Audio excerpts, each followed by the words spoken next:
أعوذ بالله من الشيطان الرجيم. بسم الله الرحمن الرحيم. ألف لام ميم. ذلك الكتاب لا ريب فيه هدى للمتقين الذين يؤمنون بالغيب ويقيمون الصلاة ومما رزقناهم ينفقون والذين يؤمنون بما أنزل إليك وما أنزل من قبلك وبالآخرة هم يوقنون أولئك على هدى من ربهم وأولئك هم المفلحون إن الذين كفروا سواء عليهم أأنذرتهم أم لم تنذرهم لا يؤمنون ختم الله على قلوبهم وعلى سمعهم وعلى أبصارهم غشاوة ولهم عذاب عظيم ومن الناس من يقول آمنا بالله وباليوم الآخر وما هم بمؤمنين يخادعون الله والذين آمنوا وما يخدعون إلا أنفسهم وما يشعرون في قلوبهم مرض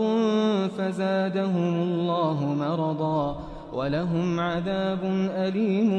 بما كانوا يكذبون وإذا قيل لهم لا تفسدوا في الأرض قالوا إنما نحن مصلحون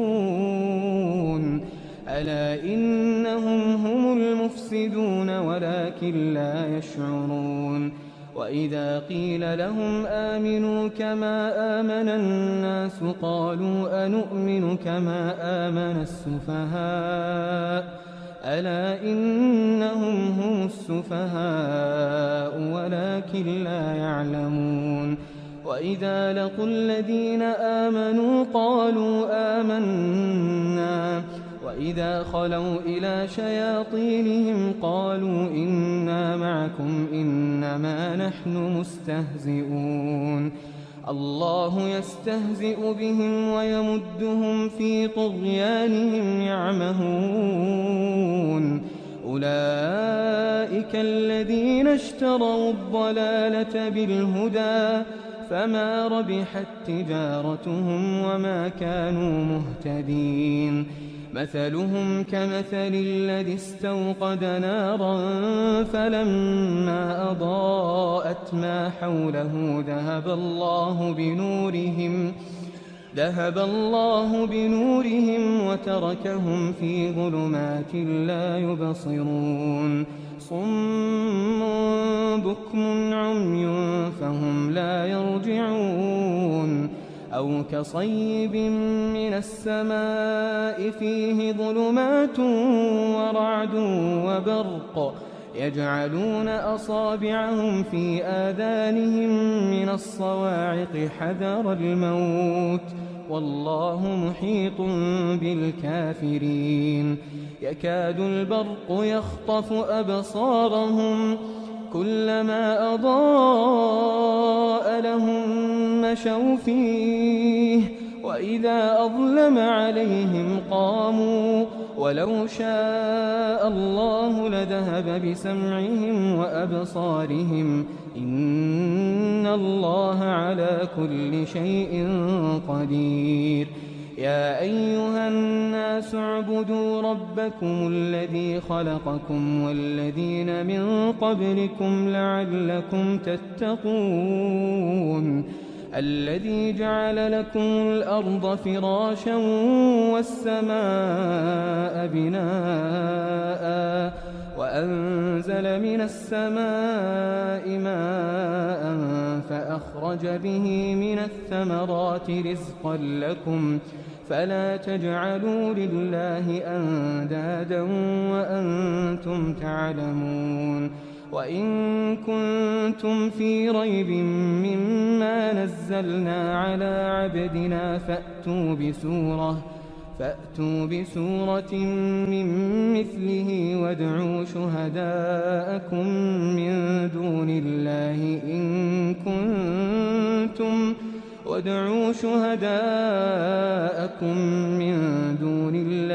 إن كنتم صادقين فإن لم تفعلوا ولن تفعلوا فاتقوا النار التي وقودها الناس والحجارة أعدت للكافرين وبشر الذين آمنوا وعملوا الصالحات أن لهم جنات تجري من تحتها الأنهار كلما رزقوا منها من ثمرة رزقا قالوا هذا الذي رزقنا من قبل وأتوا به متشابها ولهم فيها أزواج مطهرة وهم فيها خالدون إن الله لا يستحيي أن يضرب مثلا ما بعوضة فما فوقها فأما الذين آمنوا فيعلمون أنه الحق من ربهم وأما الذين كفروا فيقولون ماذا أراد الله بهذا مثلا يضل به كثيرا ويهدي به كثيرا وما يضل به إلا الفاسقين الذين ينقضون عهد الله من بعد ميثاقه ويقطعون ما أمر الله به أن يوصل ويفسدون في الأرض أولئك هم الخاسرون كيف تكفرون بالله وكنتم أمواتا فأحياكم ثم يميتكم ثم يحييكم ثم إليه ترجعون هو الذي خلق لكم ما في الأرض جميعا ثم استوى إلى السماء فسواهن 7 سماوات وهو بكل شيء عليم وإذ قال ربك للملائكة إني جاعل في الأرض خليفة قالوا أتجعل فيها من يفسد فيها ويسفك الدماء ونحن نسبح بحمدك ونقدس لك قال إني أعلم ما لا تعلمون وعلم آدم الأسماء كلها ثم عرضهم على الملائكة فقال أنبئوني بأسماء هؤلاء إن كنتم صادقين قالوا سبحانك لا علم لنا إلا ما علمتنا إنك أنت العليم الحكيم قال يا آدم أنبئهم بأسمائهم فلما أنبأهم بأسمائهم قال ألم أقل لكم إني أعلم غيب السماوات والأرض وأعلم ما تبدون وما كنتم تكتمون وإذ قلنا للملائكة اسجدوا لآدم فسجدوا إلا إبليس أبى واستكبر وكان من الكافرين وقلنا يا آدم اسكن أنت وزوجك الجنة وكلا منها رغدا حيث شئتما ولا تقربا هذه الشجرة فتكونا من الظالمين فأزلهما الشيطان عنها فأخرجهما مما كانا فيه وقلنا اهبطوا بعضكم لبعض عدو ولكم في الأرض مستقر ومتاع إلى حين فتلقى آدم من ربه كلمات فتاب عليه إنه هو التواب الرحيم قلنا اهبطوا منها جميعا فإما فإما يأتينكم مني هدى فمن تبع هداي فلا خوف عليهم ولا هم يحزنون والذين كفروا وكذبوا بآياتنا أولئك أصحاب النار هم فيها خالدون. يا بني إسرائيل اذكروا نعمتي التي أنعمت عليكم وأوفوا بعهدي أوف بعهدكم وإياي فارهبون. وآمنوا بما أنزلت مصدقا لما معكم ولا تكونوا أول كافر به ولا تشتروا بآياتي ثمنا قليلا وإياي فاتقون. ولا تلبسوا الحق بالباطل وتكتموا الحق وأنتم تعلمون. وأقيموا الصلاة وآتوا الزكاة واركعوا مع الراكعين. أتأمرون الناس بالبر وتنسون أنفسكم وأنتم تتلون الكتاب أفلا تعقلون. واستعينوا بالصبر والصلاة وإنها لكبيرة إلا على الخاشعين الذين يظنون أنهم ملاقو ربهم وأنهم إليه راجعون. يا بني إسرائيل اذكروا نعمتي التي أنعمت عليكم وأني فضلتكم على العالمين. واتقوا يوما لا تجزي نفس عن نفس شيئا ولا يقبل منها شفاعة ولا يؤخذ منها عدل ولا هم ينصرون. وإذ نجيناكم من آل فرعون يسومونكم سوء العذاب يذبحون أبناءكم ويستحيون نساءكم وفي ذلكم بلاء من ربكم عظيم. وإذ فرقنا بكم البحر فأنجيناكم وأغرقنا آل فرعون وأنتم تنظرون. وإذ واعدنا موسى 40 ليلة ثم اتخذتم العجل من بعده وأنتم ظالمون ثم عفونا عنكم من بعد ذلك لعلكم تشكرون. وإذ آتينا موسى الكتاب والفرقان لعلكم تهتدون. وإذ قال موسى لقومه يا قوم إنكم ظلمتم أنفسكم باتخاذكم العجل فتوبوا إلى بارئكم فاقتلوا أنفسكم ذلكم خير لكم عند بارئكم فتاب عليكم إنه هو التواب الرحيم. وإذ قلتم يا موسى لن نؤمن لك حتى نرى الله جهرة فأخذتكم الصاعقة وأنتم تنظرون ثم بعثناكم من بعد موتكم لعلكم تشكرون. وظللنا عليكم الغمام وأنزلنا عليكم المن والسلوى كلوا من طيبات ما رزقناكم وما ظلمونا ولكن كانوا أنفسهم يظلمون. وإذ قلنا ادخلوا هذه القرية فكلوا منها حيث شئتم رغدا وادخلوا الباب سجدا وقولوا حطة نغفر لكم خطاياكم وسنزيد المحسنين. فبدل الذين ظلموا قولا غير الذي قيل لهم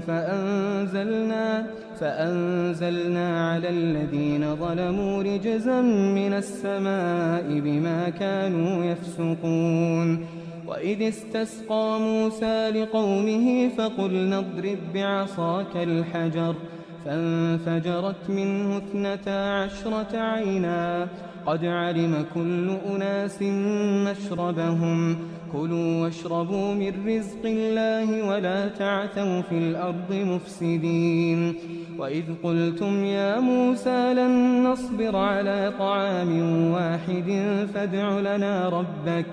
فادع لنا ربك يخرج لنا مما تنبت الأرض من بقلها وقثائها وفومها وعدسها وبصلها قال أتستبدلون الذي هو أدنى بالذي هو خير اهبطوا مصرا فإن لكم ما سألتم وضربت عليهم الذلة والمسكنة وباءوا بغضب من الله ذلك بأنهم كانوا يكفرون بآيات الله ويقتلون النبيين بغير الحق ذلك بما عصوا وكانوا يعتدون إن الذين آمنوا والذين هادوا والنصارى والصابئين من آمن بالله واليوم الآخر وعمل صالحا فلهم أجرهم عند ربهم ولا خوف عليهم ولا هم يحزنون وإذ أخذنا ميثاقكم ورفعنا فوقكم الطور خذوا ما آتيناكم بقوة واذكروا ما فيه لعلكم تتقون ثم توليتم من بعد ذلك فلولا فضل الله عليكم ورحمته لكنتم من الخاسرين ولقد علمتم الذين اعتدوا منكم في السبت فقلنا لهم كونوا قردة خاسئين فجعلناها نكالا لما بين يديها وما خلفها وموعظة للمتقين وإذ قال موسى لقومه إن الله يأمركم أن تذبحوا بقرة قالوا أتتخذنا هزوا قال أعوذ بالله أن أكون من الجاهلين قالوا ادع لنا ربك يبين لنا ما هي قال إنه يقول إنها بقرة لا فارض ولا بكر عوان بين ذلك فافعلوا ما تؤمرون قالوا ادع لنا ربك يبين لنا ما لونها قال إنه يقول إنها بقرة صفراء فاقع لونها تسر الناظرين قالوا ادع لنا ربك يبين لنا ما هي إن البقرة شابه علينا وإنا إن شاء الله لمهتدون قال إنه يقول إنها بقرة لا ذلول تثير الأرض ولا تسقي الحرث مسلمة لا شية فيها قالوا الآن جئت بالحق فذبحوها وما كادوا يفعلون وإذ قتلتم نفسا فادارأتم فيها والله مخرج ما كنتم تكتمون فقلنا اضربوه ببعضها كذلك يحيي الله الموتى ويريكم آياته لعلكم تعقلون ثم قست قلوبكم من بعد ذلك فهي كالحجارة أو أشد قسوة وإن من الحجارة لما يتفجر منه الأنهار وإن منها لما يشقق فيخرج منه الماء وإن منها لما يهبط من خشية الله وما الله بغافل عما تعملون أفتطمعون أن يؤمنوا لكم وقد كان فريق منهم يسمعون كلام الله ثم يحرفونه من بعد ما عقلوه وهم يعلمون وإذا لقوا الذين آمنوا قالوا آمنا وإذا خلا بعضهم إلى بعض قالوا أتحدثونهم بما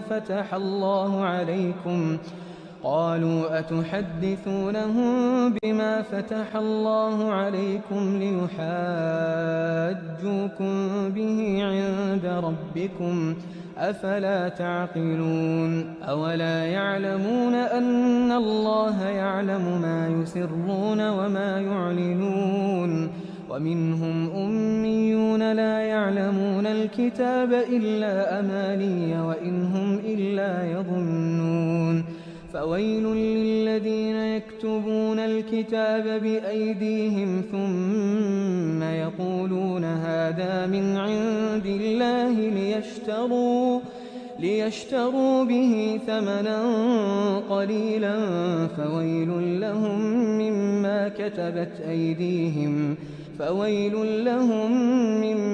كتبت أيديهم وويل لهم مما يكسبون وقالوا لن تمسنا النار إلا أياما معدودة قل أتخذتم عند الله عهدا فلن يخلف الله عهده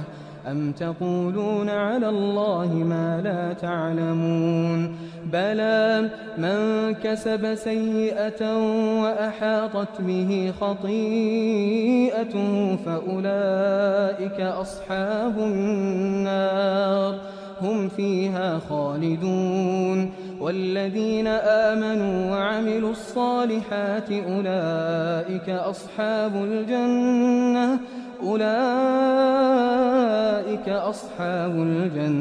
هم فيها خالدون وإذ أخذنا ميثاق بني إسرائيل لا تعبدون إلا الله وبالوالدين إحسانا وذي القربى واليتامى والمساكين وقولوا للناس حسنا وأقيموا الصلاة وآتوا الزكاة ثم توليتم إلا قليلا منكم وأنتم معرضون وإذ أخذنا ميثاقكم لا تسفكون دماءكم ولا تخرجون أنفسكم من دياركم ثم أقررتم وأنتم تشهدون ثم أنتم هؤلاء تقتلون أنفسكم وتخرجون فريقا منكم من ديارهم تظاهرون عليهم بالإثم والعدوان وإن يأتوكم أسارى تفادوهم وهو محرم عليكم إخراجهم أفتؤمنون ببعض الكتاب وتكفرون ببعض فما جزاء من يفعل ذلك منكم إلا خزي في الحياة الدنيا ويوم القيامة يردون إلى أشد العذاب وما الله بغافل عما تعملون أولئك الذين اشتروا الحياة الدنيا بالآخرة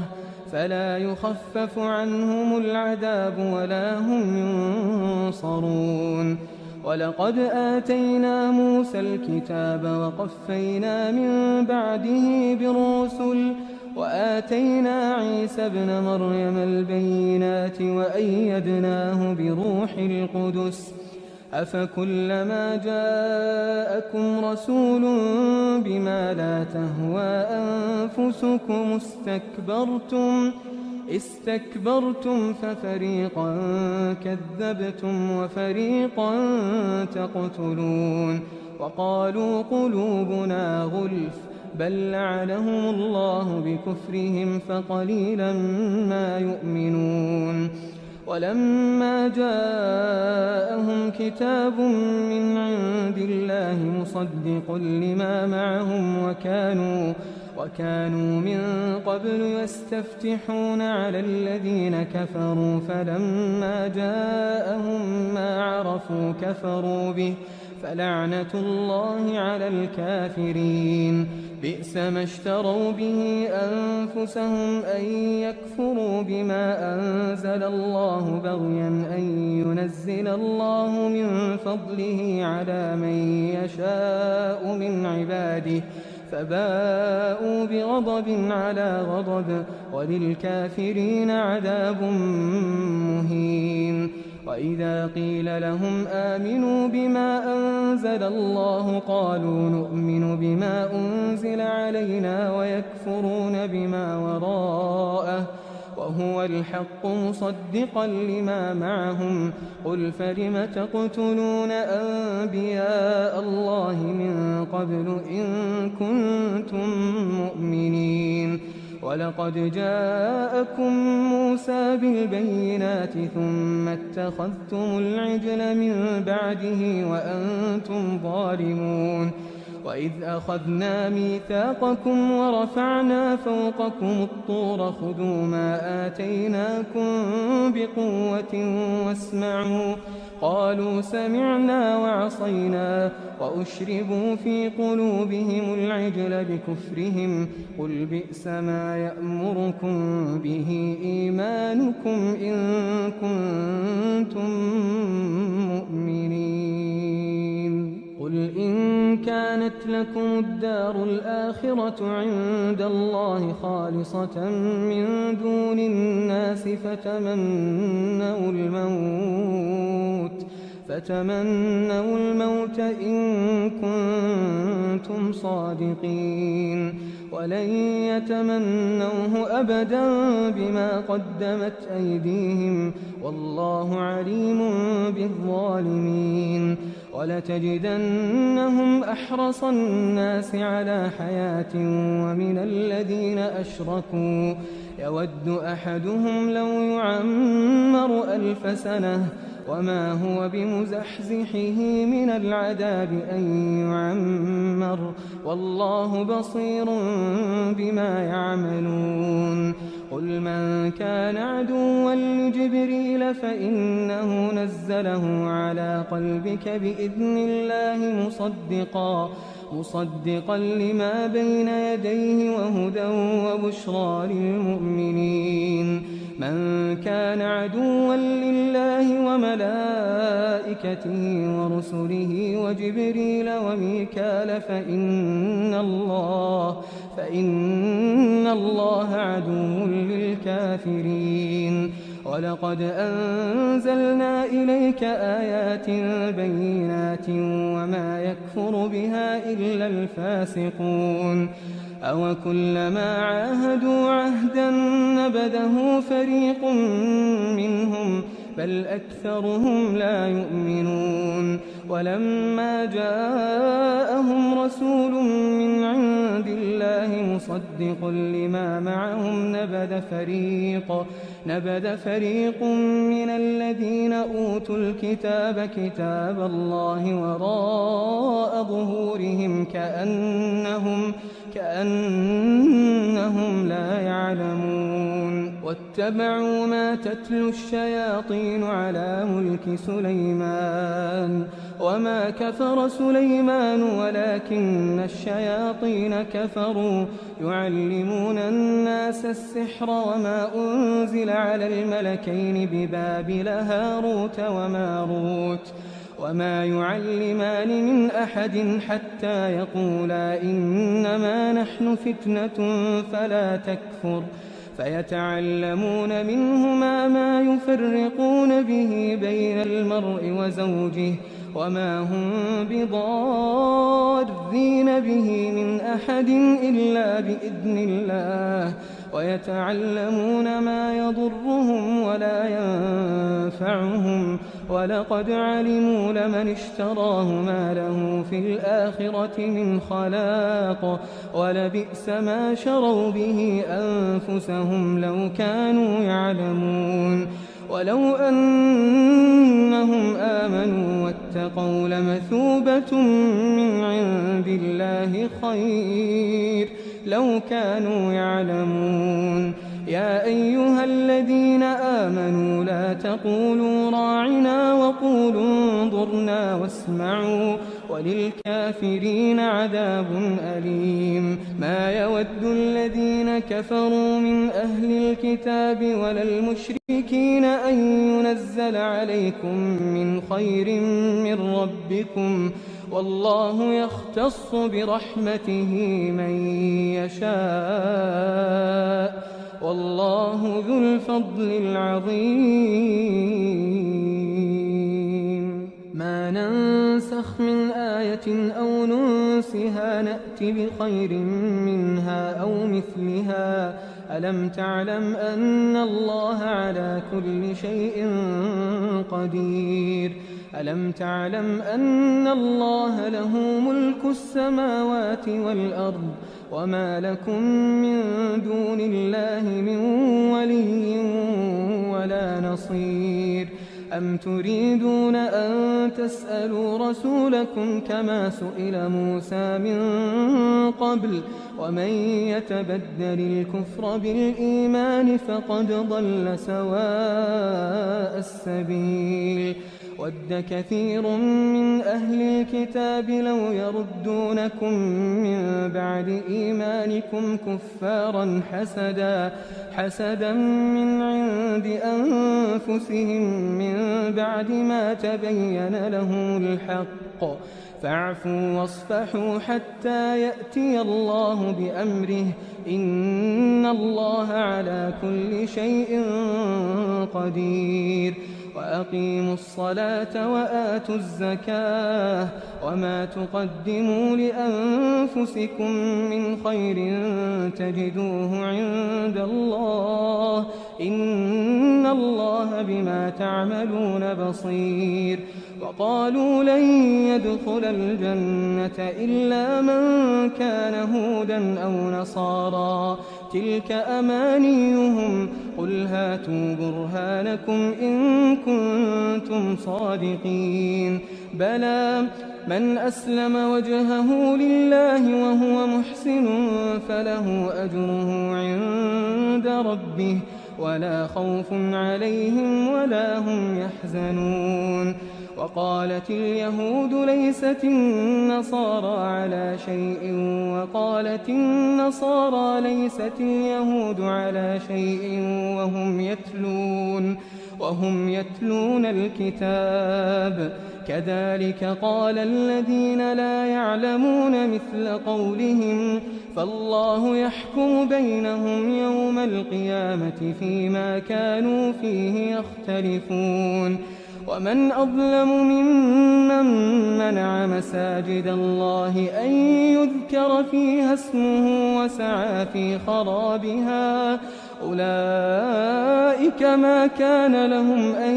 يدخلوها إلا خائفين، لهم في الدنيا خزي ولهم في الآخرة عذاب عظيم. ولله المشرق والمغرب، فأينما تولوا فثم وجه الله، إن الله واسع عليم. وقالوا اتخذ الله ولدا، سبحانه، بل له ما في السماوات والأرض كل له قانتون، بديع السماوات والأرض، وإذا قضى أمرا فإنما يقول له كن فيكون. وقال الذين لا يعلمون لولا يكلمنا الله أو تأتينا آية، كذلك قال الذين من قبلهم مثل قولهم تشابهت قلوبهم، قد بينا الآيات لقوم يوقنون. إنا أرسلناك بالحق بشيرا ونذيرا، ولا تسأل عن أصحاب الجحيم. ولن ترضى عنك اليهود ولا النصارى حتى تتبع ملتهم قل إن هدى الله هو الهدى ولئن اتبعت أهواءهم بعد الذي جاءك من العلم ما لك من الله من ولي ولا نصير الذين آتيناهم الكتاب يتلونه حق تلاوته أولئك يؤمنون به ومن يكفر به فأولئك هم الخاسرون يا بني إسرائيل اذكروا نعمتي التي أنعمت عليكم وأني فضلتكم على العالمين واتقوا يوما لا تجزي نفس عن نفس شيئا ولا يقبل منها عدل ولا تنفعها شفاعة ولا هم ينصرون وإذ ابتلى إبراهيم ربه بكلمات فأتمهن قال إني جاعلك للناس إماما قال ومن ذريتي قال لا ينال عهد الظالمين وإذ جعلنا البيت مثابة للناس وأمنا واتخذوا من مقام إبراهيم مصلى وعهدنا إلى إبراهيم وإسماعيل أن طهرا بيتي للطائفين والعاكفين والركع السجود وإذ قال إبراهيم رب اجعل هذا بلدا آمنا وارزق أهله من الثمرات من آمن منهم بالله واليوم الآخر قال ومن كفر فأمتعه قليلا ثم أضطره إلى عذاب النار وبئس المصير وإذ يرفع إبراهيم القواعد من البيت وإسماعيل ربنا تقبل منا إنك أنت السميع العليم ربنا واجعلنا مسلمين لك ومن ذريتنا أمة مسلمة لك وأرنا مناسكنا وتب علينا إنك أنت التواب الرحيم ربنا وابعث فيهم رسولا منهم يتلو عليهم آياتك ويعلمهم الكتاب والحكمة ويزكيهم إنك أنت العزيز الحكيم ومن يرغب عن ملة إبراهيم إلا من سفه نفسه ولقد اصطفيناه في الدنيا وإنه في الآخرة لمن الصالحين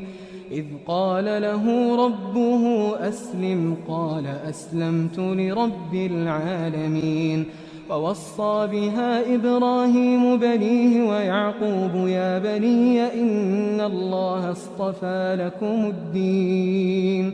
فلا تموتن إلا وأنتم مسلمون أم كنتم شهداء إذ حضر يعقوب الموت إذ قال لبنيه ما تعبدون من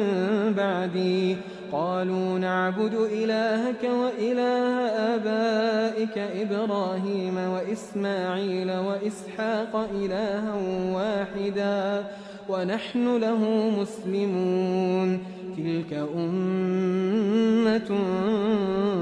قد خلت لها ما كسبت ولكم ما كسبتم ولا تسألون عما كانوا يعملون وقالوا كونوا هودا أو نصارى تهتدوا قل بل ملة إبراهيم حنيفا وما كان من المشركين قولوا آمنا بالله وما أنزل إلينا وما أنزل إلى إبراهيم وما أنزل إلى إبراهيم وإسماعيل وإسحاق ويعقوب والأسباط وما أوتي موسى وعيسى وما أوتي النبيون من ربهم لا نفرق بين أحد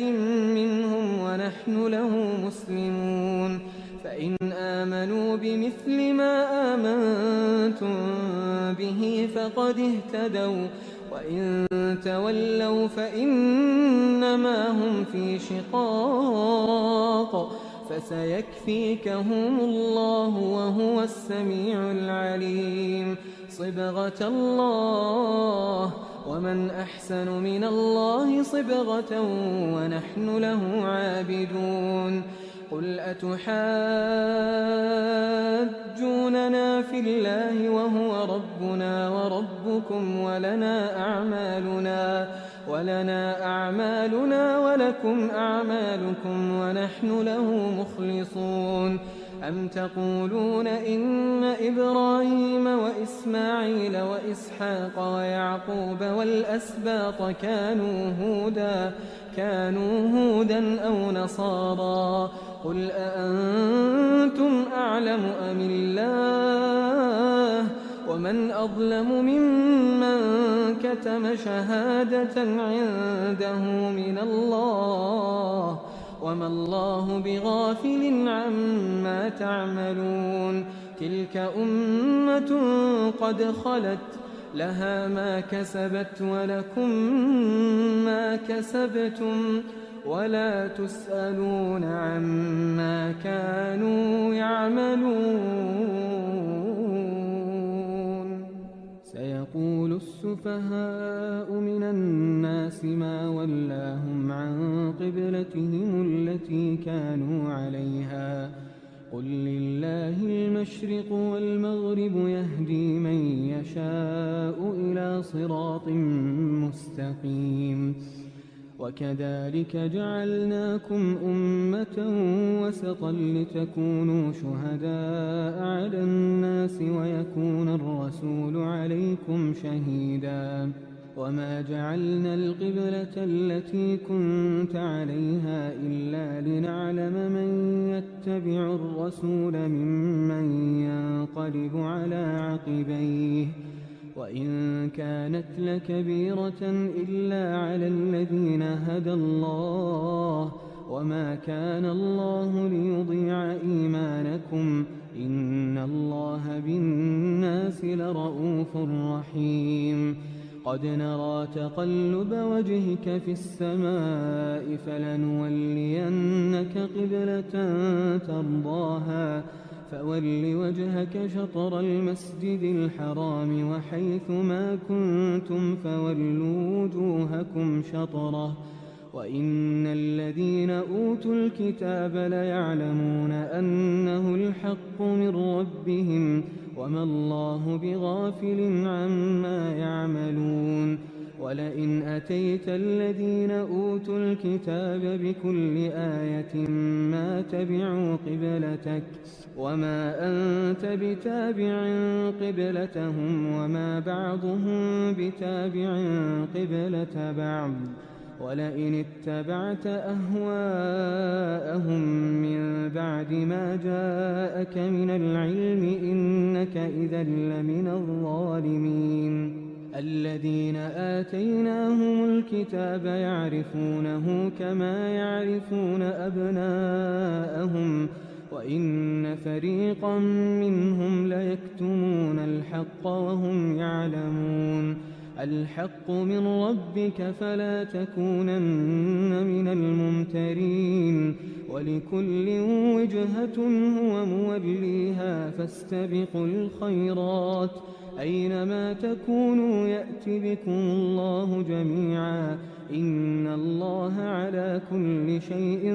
قدير ومن حيث خرجت فول وجهك شطر المسجد الحرام وإنه للحق من ربك وما الله بغافل عما تعملون ومن حيث خرجت فول وجهك شطر المسجد الحرام وحيث ما كنتم فولوا وجوهكم شطره لئلا يكون للناس عليكم حجة إلا الذين ظلموا منهم فلا تخشوهم واخشوني ولأتم نعمتي عليكم ولعلكم تهتدون كما أرسلنا فيكم رسولا منكم يتلو عليكم آياتنا ويزكيكم ويعلمكم الكتاب والحكمة ويعلمكم ما لم تكونوا تعلمون فاذكروني أذكركم واشكروا لي ولا تكفرون يا أيها الذين آمنوا استعينوا بالصبر والصلاة إن الله مع الصابرين ولا تقولوا لمن يقتل في سبيل الله أموات بل أحياء ولكن لا تشعرون ولنبلونكم بشيء من الخوف والجوع ونقص من الأموال والأنفس والثمرات وبشر الصابرين الذين إذا أصابتهم مصيبة قالوا إنا لله وإنا إليه راجعون أولئك عليهم صلوات من ربهم ورحمة وأولئك هم المهتدون إن الصفا والمروة من شعائر الله فمن حج البيت أو اعتمر فلا جناح عليه أن يطوف بهما ومن تطوع خيرا فإن الله شاكر عليم إن الذين يكتمون ما أنزلنا من البينات والهدى من بعد ما بيناه للناس في الكتاب أولئك يلعنهم الله ويلعنهم اللاعنون إلا الذين تابوا وأصلحوا وبينوا فأولئك أتوب عليهم وأنا التواب الرحيم إن الذين كفروا وماتوا وهم كفار أولئك عليهم لعنة الله والملائكة والناس أجمعين خالدين فيها لا يخفف عنهم العذاب ولا هم ينظرون وإلهكم إله واحد لا إله إلا هو الرحمن الرحيم إن في خلق السماوات والأرض واختلاف الليل والنهار والفلك التي تجري في البحر بما ينفع الناس وما أنزل الله من السماء من ماء فأحيا به الأرض بعد موتها وبث فيها من كل دابة وتصريف الرياح والسحاب المسخر بين السماء والأرض لآيات لقوم يعقلون ومن الناس من يتخذ من دون الله أندادا يحبونهم كحب الله والذين آمنوا أشد حبا لله ولو يرى الذين ظلموا إذ يرون العذاب أن القوة لله جميعا وأن الله شديد العذاب إذ تبرأ الذين اتبعوا من الذين اتبعوا ورأوا العذاب وتقطعت بهم الأسباب وقال الذين اتبعوا لو أن لنا كرة فنتبرأ منهم كذلك يريهم الله أعمالهم حسرات عليهم وما هم بخارجين من النار. يا أيها الناس كلوا مما في الأرض حلالا طيبا ولا تتبعوا خطوات الشيطان إنه لكم عدو مبين. إنما يأمركم بالسوء والفحشاء وأن تقولوا على الله ما لا تعلمون. وإذا قيل لهم اتبعوا ما أنزل الله قالوا بل نتبع ما ألفينا عليه آباءنا أولو كان آباؤهم لا يعقلون شيئا ولا يهتدون. ومثل الذين كفروا كمثل الذي ينعق بما لا يسمع إلا دعاء ونداء صم بكم عمي فهم لا يعقلون. يا أيها الذين آمنوا كلوا من طيبات ما رزقناكم واشكروا لله إن كنتم إياه تعبدون.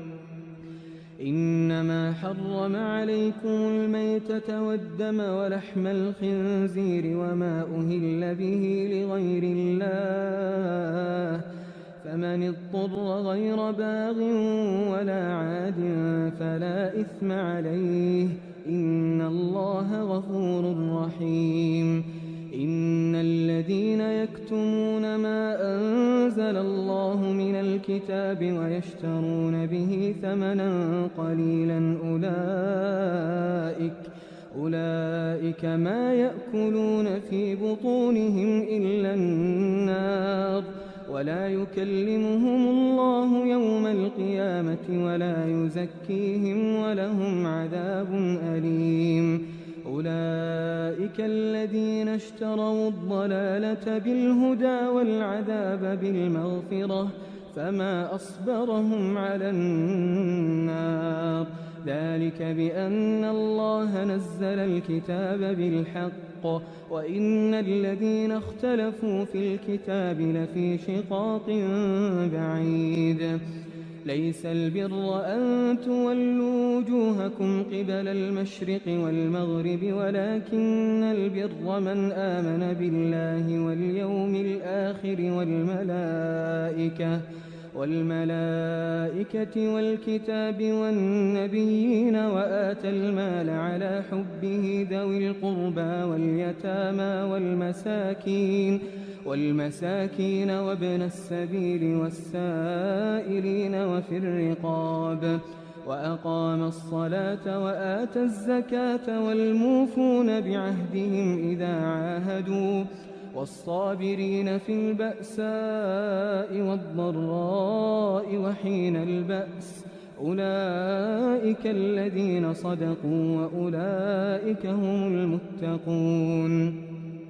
يا أيها الذين آمنوا كتب عليكم القصاص في القتل الحر بالحر والعبد بالعبد والأنثى بالأنثى فمن عفي له من أخيه شيء فاتباع بالمعروف وأداء إليه بإحسان ذلك تخفيف من ربكم ورحمة فمن اعتدى بعد ذلك فله عذاب أليم. ولكم في القصاص حياة يا أولي الألباب لعلكم تتقون. كتب عليكم إذا حضر أحدكم الموت إن ترك خيرا الوصية للوالدين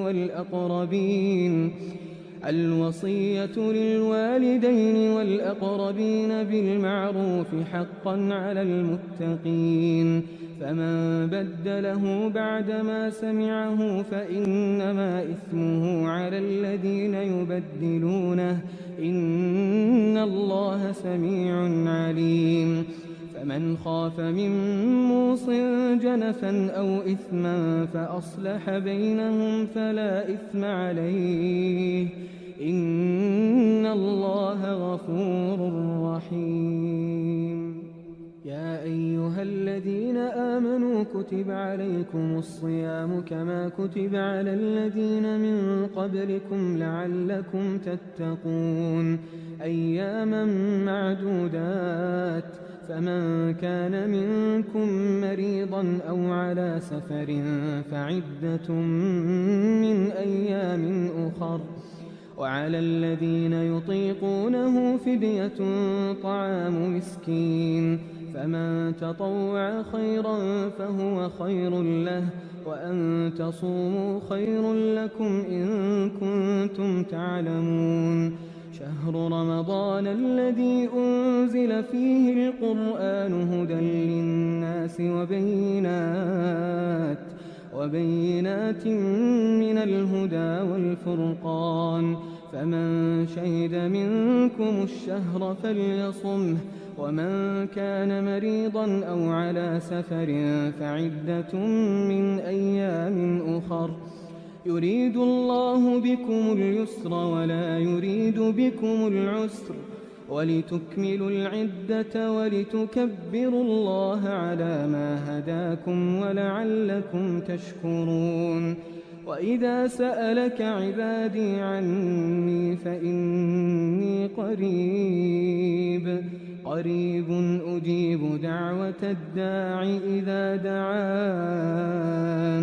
فليستجيبوا لي وليؤمنوا بي لعلهم يرشدون. أحل لكم ليلة الصيام الرفث إلى نسائكم هن لباس لكم وأنتم لباس لهن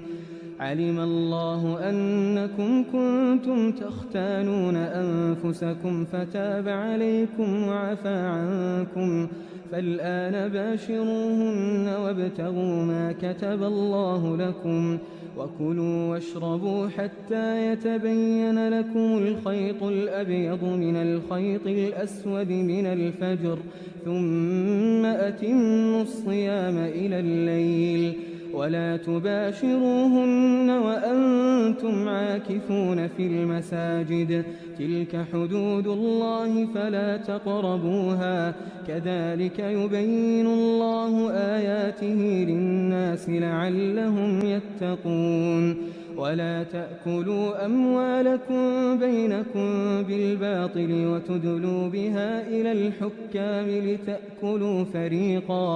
لتأكلوا فريقا من أموال الناس بالإثم وأنتم تعلمون. يسألونك عن الأهلة قل هي مواقيت للناس والحج وليس البر بأن تأتوا البيوت من ظهورها ولكن البر من اتقى وأتوا البيوت من أبوابها واتقوا الله لعلكم تفلحون. وقاتلوا في سبيل الله الذين يقاتلونكم ولا تعتدوا إن الله لا يحب المعتدين.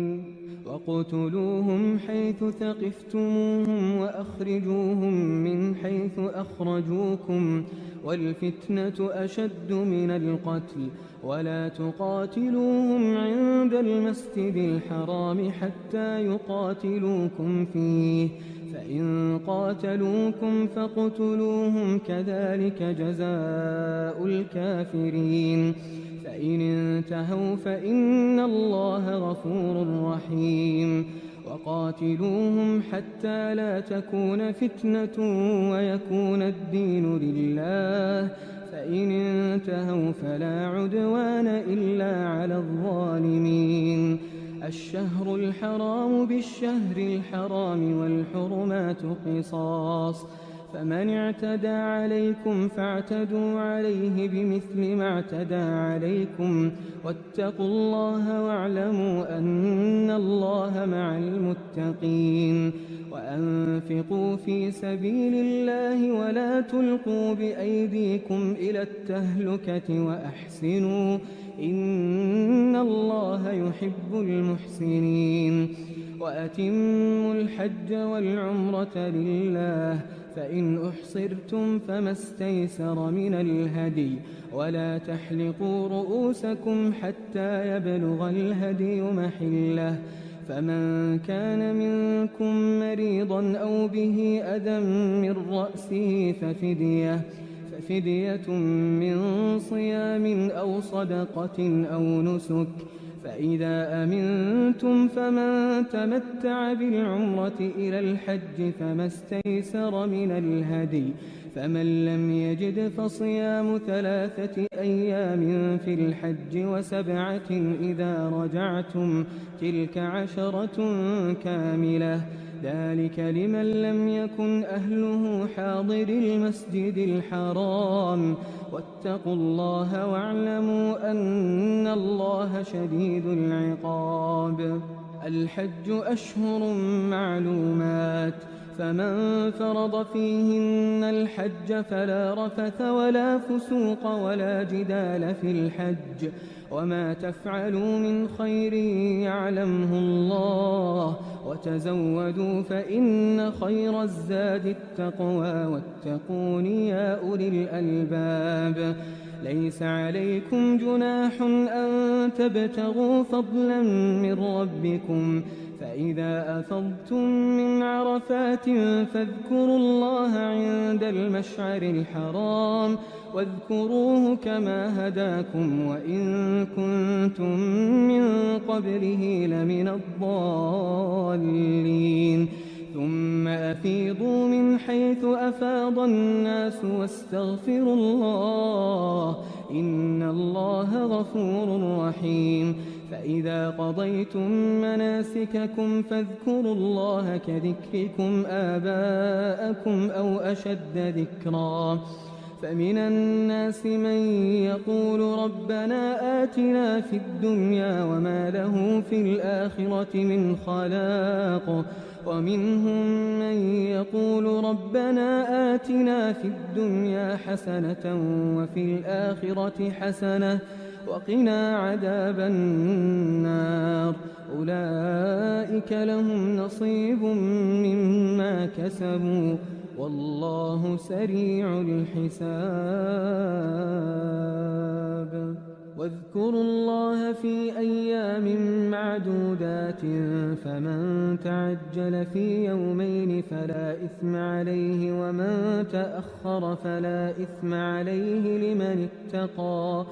واتقوا الله واعلموا أنكم إليه تحشرون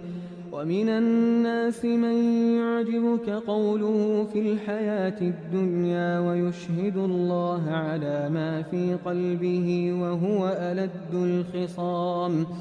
وإذا تولى سعى في الأرض ليفسد فيها ويهلك الحرث والنسل والله لا يحب الفساد وإذا قيل له اتق الله أخذته العزة بالإثم فحسبه جهنم ولبئس المهاد ومن الناس من يشري نفسه ابتغاء مرضات الله والله رؤوف بالعباد يا أيها الذين آمنوا ادخلوا في السلم كافة ولا تتبعوا خطوات الشيطان إنه لكم عدو مبين فإن زللتم من بعد ما جاءتكم البينات فاعلموا أن الله عزيز حكيم هل ينظرون إلا أن يأتيهم الله في ظلل من الغمام والملائكة وقضي الأمر وإلى الله ترجع الأمور سل بني إسرائيل كم آتيناهم من آية بينة ومن يبدل نعمة الله من بعد ما جاءته فإن الله شديد العقاب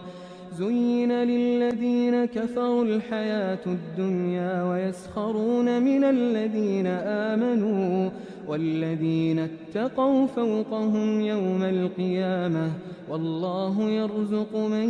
يشاء بغير حساب. كان الناس أمة واحدة فبعث الله النبيين مبشرين ومنذرين وأنزل معهم الكتاب بالحق ليحكم بين الناس فيما اختلفوا فيه وما اختلف فيه إلا الذين أوتوه من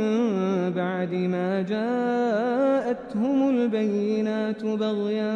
بينهم فهدى الله الذين آمنوا لما اختلفوا فيه من الحق بإذنه والله يهدي من يشاء إلى صراط مستقيم. أم حسبتم أن تدخلوا الجنة ولما يأتكم مثل الذين خلوا من قبلكم مستهم البأساء والضراء وزلزلوا حتى يقول الرسول والذين آمنوا معه متى نصر الله ألا إن نصر الله قريب. يسألونك ماذا ينفقون قل ما أنفقتم من خير فللوالدين والأقربين واليتامى والمساكين وابن السبيل وما تفعلوا من خير فإن الله به عليم. كتب عليكم القتال وهو كره لكم وعسى أن تكرهوا شيئا وهو خير لكم وعسى أن تحبوا شيئا وهو شر لكم والله يعلم وأنتم لا تعلمون. يسألونك عن الشهر الحرام قتال فيه قل قتال فيه كبير وصد عن سبيل الله وكفر به والمسجد الحرام وإخراج أهله منه أكبر عند الله والفتنة أكبر من القتل ولا يزالون يقاتلونكم حتى يردوكم عن دينكم إن استطاعوا ومن يرتد منكم عن دينه فيمت وهو كافر فأولئك حبطت أعمالهم في الدنيا والآخرة وأولئك أصحاب النار هم فيها خالدون. إن الذين آمنوا والذين هاجروا وجاهدوا في سبيل الله أولئك يرجون رحمة الله والله غفور رحيم. يسألونك عن الخمر والميسر قل فيهما إثم كبير ومنافع للناس وإثمهما أكبر من نفعهما ويسألونك ماذا ينفقون قل العفو كذلك يبين الله لكم الآيات لعلكم تتفكرون في الدنيا والآخرة. ويسألونك عن اليتامى قل إصلاح لهم خير وإن تخالطوهم فإخوانكم والله يعلم المفسد من المصلح ولو شاء الله لأعنتكم إن الله عزيز حكيم. ولا تنكحوا المشركات حتى يؤمنوا ولأمة مؤمنة خير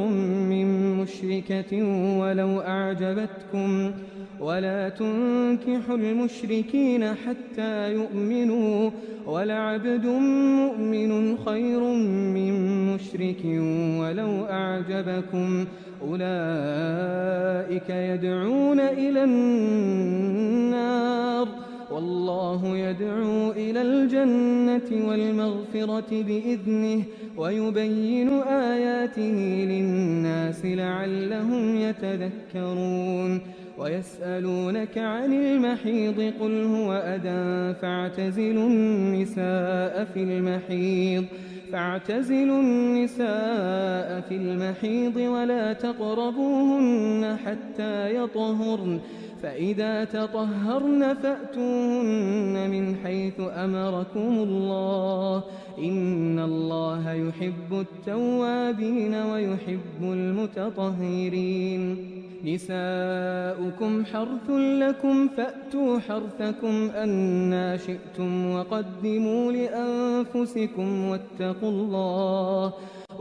الله واعلموا أنكم ملاقوه وبشر المؤمنين ولا تجعلوا الله عرضة لأيمانكم أن تبروا وتتقوا وتصلحوا بين الناس والله سميع عليم لا يؤاخذكم الله باللغو في أيمانكم ولكن يؤاخذكم بما كسبت قلوبكم والله غفور حليم للذين يؤلون من نسائهم تربص 4 أشهر فإن فاءوا فإن الله غفور رحيم وإن عزموا الطلاق فإن الله سميع عليم والمطلقات يتربصن بأنفسهن 3 قروء ولا يحل لهن أن يكتمن ما خلق الله في أرحامهن إن كن يؤمن بالله واليوم الآخر وبعولتهن أحق بردهن في ذلك إن أرادوا إصلاحا ولهن مثل الذي عليهن بالمعروف وللرجال عليهن درجة والله عزيز حكيم الطلاق 2 مرتان فإمساك بمعروف أو تسريح بإحسان ولا يحل لكم أن تأخذوا مما آتيتموهن شيئا إلا أن يخافا ألا يقيما حدود الله فإن خفتم ألا يقيما حدود الله فلا جناح عليهما فيما افتدت به تلك حدود الله فلا تعتدوها ومن يتعد حدود الله فأولئك هم الظالمون فإن طلقها فلا تحل له من بعد حتى تنكح زوجا غيره فإن طلقها فلا جناح عليهما أن يتراجعا إن ظنا أن يقيما حدود الله وتلك حدود الله يبينها لقوم يعلمون وإذا طلقتم النساء فبلغن أجلهن فأمسكوهن بمعروف أو سرحوهن بمعروف ولا تمسكوهن ضرارا لتعتدوا ومن يفعل ذلك فقد ظلم نفسه ولا تتخذوا آيات الله هزوا واذكروا نعمة الله عليكم وما أنزل عليكم من الكتاب والحكمة يعظكم به واتقوا الله واعلموا أن الله بكل شيء عليم وإذا طلقتم النساء فبلغن أجلهن فلا تعضلوهن أن ينكحن أزواجهن إذا تراضوا بينهم بالمعروف ذلك يوعظ به من كان منكم يؤمن بالله واليوم الآخر ذلكم أزكى لكم وأطهر والله يعلم وأنتم لا تعلمون والوالدات يرضعن أولادهن حولين كاملين لمن أراد أن يتم الرضاعة وعلى المولود له رزقهن وكسوتهن بالمعروف لا تكلف نفس إلا وسعها لا تضار والدة بولدها ولا مولود له بولده وعلى الوارث مثل ذلك فإن أرادا فصالا عن تراض منهما وتشاور فلا جناح عليهما وإن أردتم أن تسترضعوا أولادكم فلا جناح عليكم إذا سلمتم ما آتيتم بالمعروف واتقوا الله واعلموا أن الله بما تعملون بصير والذين يتوفون منكم ويذرون أزواجا يتربصن بأنفسهن 4 أشهر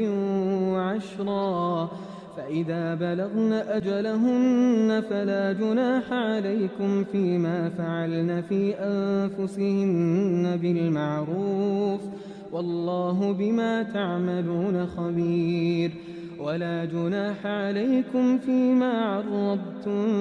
به من خطبة النساء أو أكننتم في أنفسكم علم الله أنكم ستذكرونهن ولكن لا تواعدوهن سرا إلا أن تقولوا قولا معروفا ولا تعزموا عقدة النكاح حتى يبلغ الكتاب أجله واعلموا أن الله يعلم ما في أنفسكم فاحذروه واعلموا أن الله غفور حليم لا جناح عليكم إن طلقتم النساء ما لم تمسوهن أو تفرضوا لهن فريضة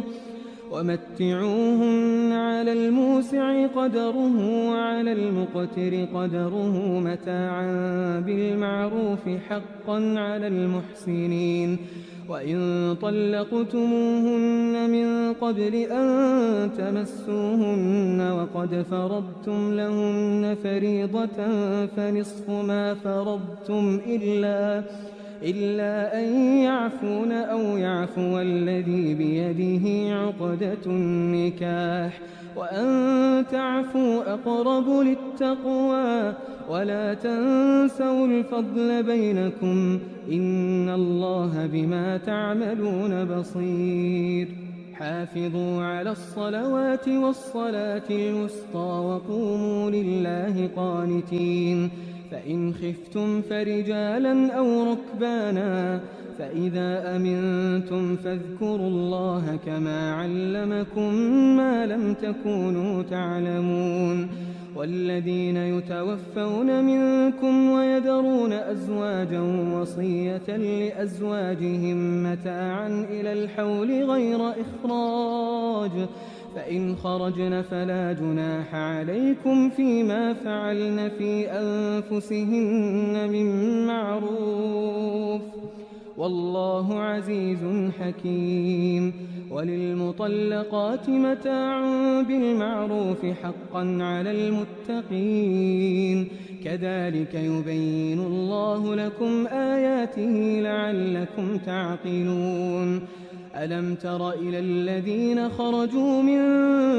ديارهم وهم ألوف حذر الموت فقال لهم الله موتوا ثم أحياهم إن الله لذو فضل على الناس ولكن أكثر الناس لا يشكرون وقاتلوا في سبيل الله واعلموا أن الله سميع عليم من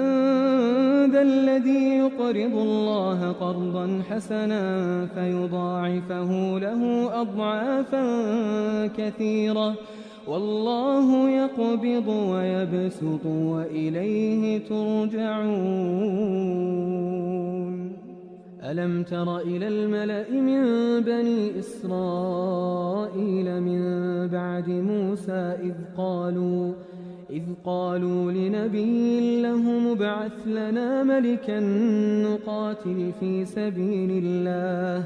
قال هل عسيتم إن كتب عليكم القتال ألا تقاتلوا قالوا وما لنا ألا نقاتل في سبيل الله وقد أخرجنا من ديارنا وأبنائنا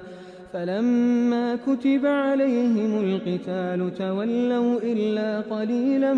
منهم والله عليم بالظالمين وقال لهم نبيهم إن الله قد بعث لكم طالوت ملكا قالوا أنى يكون له الملك علينا ونحن أحق بالملك منه ولم يؤت سعة من المال قال إن الله اصطفاه عليكم وزاده بسطة في العلم والجسم والله يؤتي ملكه من يشاء والله واسع عليم وقال لهم نبيهم إن آية ملكه أن يأتيكم التابوت فيه سكينة من ربكم وبقية مما ترك آل موسى وآل هارون تحمله الملائكة إن في ذلك لآية لكم إن كنتم مؤمنين فلما فصل طالوت بالجنود قال إن الله مبتليكم بنهر فمن شرب منه فليس مني ومن لم يطعمه فإنه مني إلا من اغترف غرفة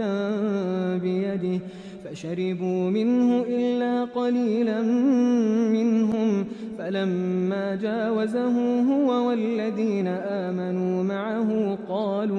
قالوا لا طاقة لنا اليوم بجالوت وجنوده قال الذين يظنون أنهم ملاقو الله كم من فئة قليلة غلبت فئة كثيرة بإذن الله والله مع الصابرين ولما برزوا لجالوت وجنوده قالوا ربنا أفرغ علينا صبرا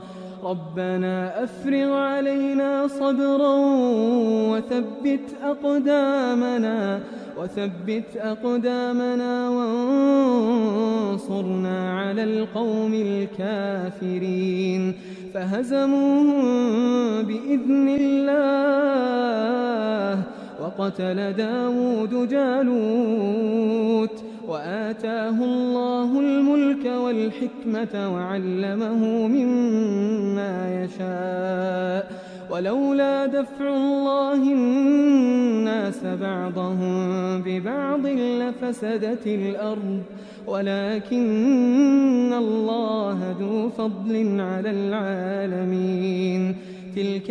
آيات الله نتلوها عليك بالحق وإنك لمن المرسلين تلك الرسل فضلنا بعضهم على بعض منهم من كلم الله ورفع بعضهم درجات وآتينا عيسى ابن مريم البينات وأيدناه بروح القدس ولو شاء الله ما اقتتل الذين من بعدهم من بعد ما جاءتهم البينات ولكن اختلفوا فمنهم من آمن ومنهم من كفر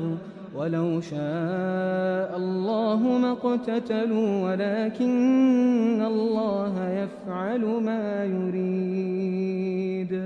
يا أيها الذين آمنوا أنفقوا مما رزقناكم من قبل أن يأتي يوم لا بيع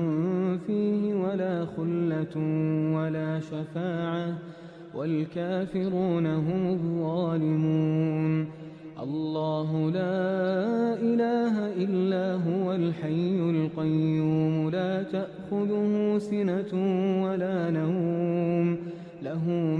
السماوات وما في الأرض من ذا الذي يشفع عنده إلا بإذنه يعلم ما بين أيديهم وما خلفهم ولا يحيطون بشيء من علمه إلا بما شاء وسع كرسيه السماوات والأرض ولا يؤوده حفظهما وهو العلي العظيم لا إكراه في الدين قد تبين الرشد من الغي فمن يكفر بالطاغوت ويؤمن بالله فقد استمسك بالعروة الوثقى لا انفصام لها والله سميع عليم الله ولي الذين آمنوا يخرجهم من الظلمات إلى النور والذين كفروا أولياؤهم الطاغوت يخرجونهم من النور إلى الظلمات أولئك أصحاب النار هم فيها خالدون ألم تر إلى الذي حاج إبراهيم في ربه أن آتاه الله الملك إذ قال إبراهيم ربي الذي يحيي ويميت قال أنا أحيي وأميت قال إبراهيم فإن الله يأتي بالشمس من المشرق فأت بها من المغرب فبهت الذي كفر والله لا يهدي القوم الظالمين أو كالذي مر على قرية وهي خاوية على عروشها قال أنى يحيي هذه الله بعد موتها فأماته الله 100 عام ثم بعثه قال كم لبثت قال لبثت يوما أو بعض يوم قال بل لبثت 100 عام فانظر إلى طعامك وشرابك لم يتسنه وانظر إلى حمارك ولنجعلك آية للناس وانظر إلى العظام كيف ننشزها ثم نكسوها لحما فلما تبين له قال أعلم أن الله على كل شيء قدير وإذ قال إبراهيم رب أرني كيف تحيي الموتى قال أولم تؤمن قال بلى ولكن ليطمئن قلبي قال فخذ 4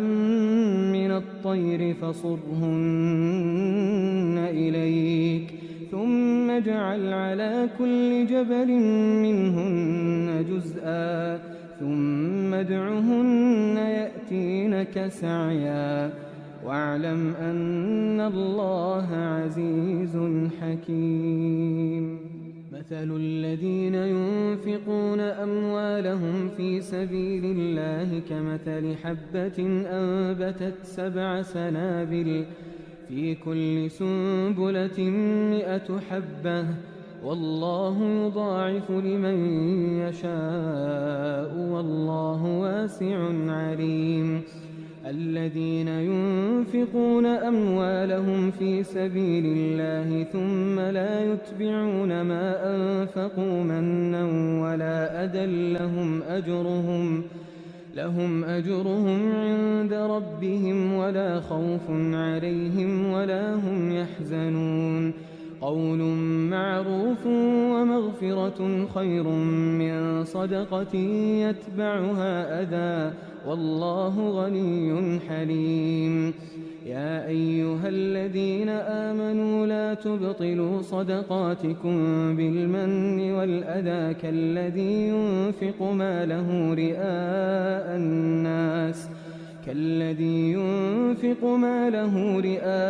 الناس ولا يؤمن بالله واليوم الآخر فمثله كمثل صفوان عليه تراب فأصابه وابل فتركه صلدا لا يقدرون على شيء مما كسبوا والله لا يهدي القوم الكافرين ومثل الذين ينفقون أموالهم ابتغاء مرضات الله وتثبيتا من أنفسهم كمثل جنة بربوة أصابها وابل فآتت أكلها ضعفين فإن لم يصبها وابل فطل والله بما تعملون بصير أيود أحدكم أن تكون له جنة من نخيل وأعناب تجري من تحتها الأنهار له فيها من كل الثمرات وأصابه الكبر وله ذرية ضعفاء فأصابها إعصار فيه نار فاحترقت كذلك يبين الله لكم الآيات لعلكم تتفكرون يا أيها الذين آمنوا أنفقوا من طيبات ما كسبتم ومما أخرجنا لكم من الأرض ولا تيمموا الخبيث منه تنفقون ولستم بآخذيه إلا أن تغمضوا فيه واعلموا أن الله غني حميد الشيطان يعدكم الفقر ويأمركم بالفحشاء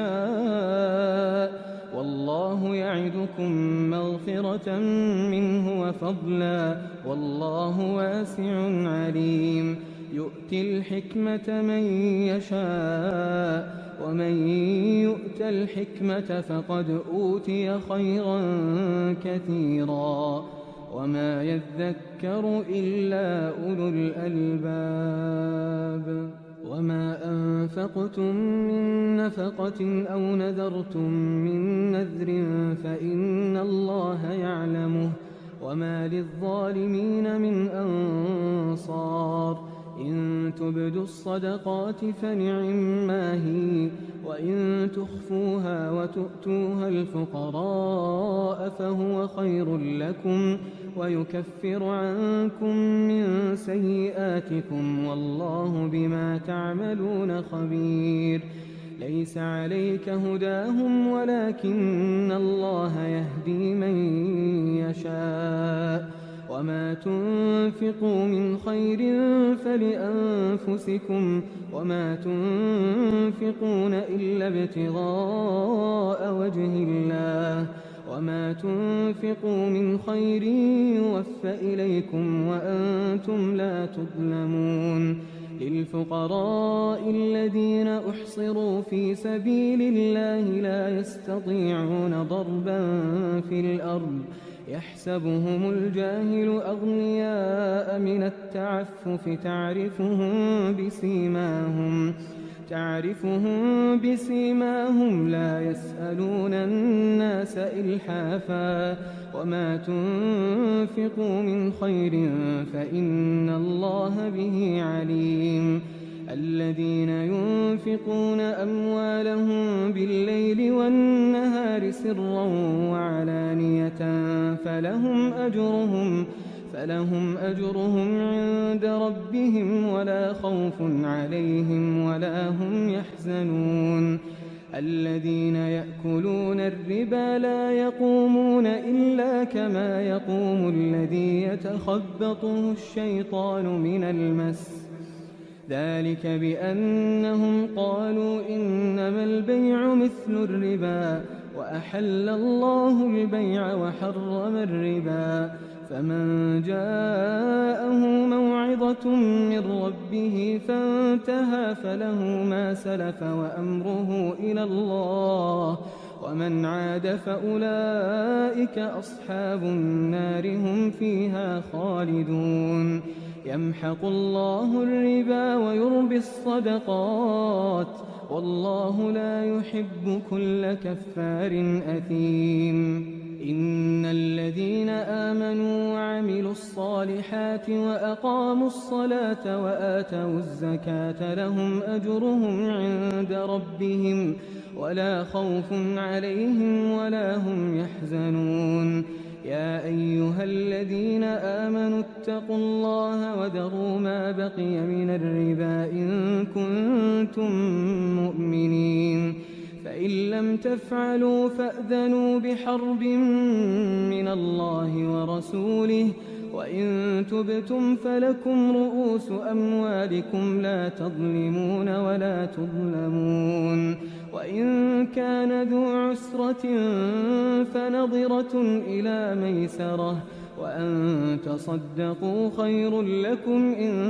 كنتم تعلمون. واتقوا يوما ترجعون فيه إلى الله ثم توفى كل نفس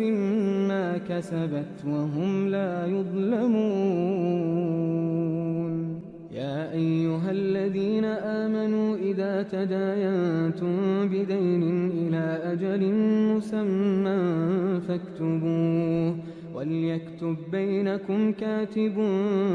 بالعدل ولا يأب كاتب أن يكتب كما علمه الله، فليكتب وليملل الذي عليه الحق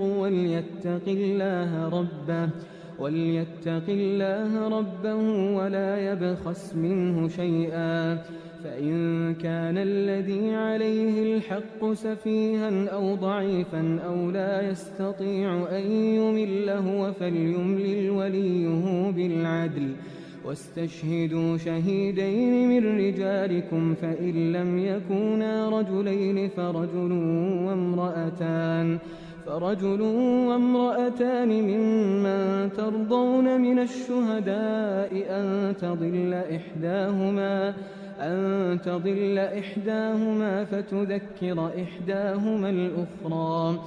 ولا يأبى الشهداء إذا ما دعوا، ولا تسأموا أن تكتبوه صغيرا أو كبيرا إلى أجله، ذلكم أقسط عند الله وأقوم للشهادة وأدنى ألا ترتابوا، إلا أن تكون تجارة حاضرة تديرونها بينكم فليس عليكم جناح ألا تكتبوها، وأشهدوا إذا تبايعتم ولا يضار كاتب ولا شهيد، وإن تفعلوا فإنه فسوق بكم، واتقوا الله ويعلمكم الله والله بكل شيء عليم. وإن كنتم على سفر ولم تجدوا كاتبا فرهان مقبوضة، فإن أمن بعضكم بعضا فليؤدي الذي ائتمن أمانته وليتق الله ربه ولا تكتموا الشهادة، ومن يكتمها فإنه آثم قلبه والله بما تعملون عليم. لله ما في السماوات وما في الأرض، وإن تبدوا ما في أنفسكم أو تخفوه يحاسبكم به الله فيغفر لمن يشاء ويعذب من يشاء والله على كل شيء قدير. آمن الرسول بما أنزل إليه من ربه والمؤمنون كل آمن بالله وملائكته وكتبه ورسله لا نفرق بين أحد من رسله وقالوا سمعنا وأطعنا غفرانك ربنا وإليك المصير. لا يكلف الله نفسا إلا وسعها، لها ما كسبت وعليها ما اكتسبت. ربنا لا تؤاخذنا إن نسينا أو أخطأنا، ربنا ولا تحمل علينا إصرا كما حملته على الذين من قبلنا، ربنا ولا تحملنا ما لا طاقة لنا به، واعف عنا واغفر لنا وارحمنا أنت مولانا فانصرنا على القوم الكافرين.